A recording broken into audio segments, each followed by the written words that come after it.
হ্যাঁ, সময় লাগবে।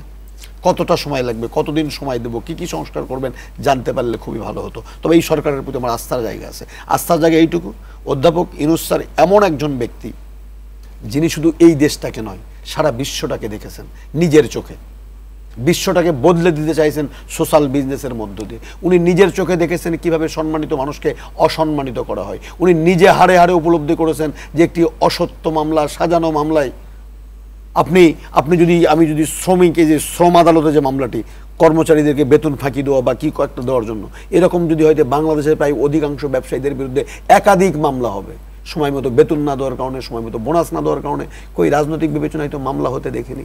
অধ্যাপক ইউনূসের বিরুদ্ধে মামলা, অতএব উনি এই বিষয়গুলো হাড়ে হাড়ে টের পান, উনি জানেন, একদম সচক্ষে দেখেছেন। বরেণ্য কিছু অর্থনীতিবিদরা আছেন, অর্থনীতি যে সংকটের জায়গায় সংকট হবে, আমি এগুলাকে খুব মোটা দাগে সংকট, আমার সংকটের জায়গাটা ভিন্ন।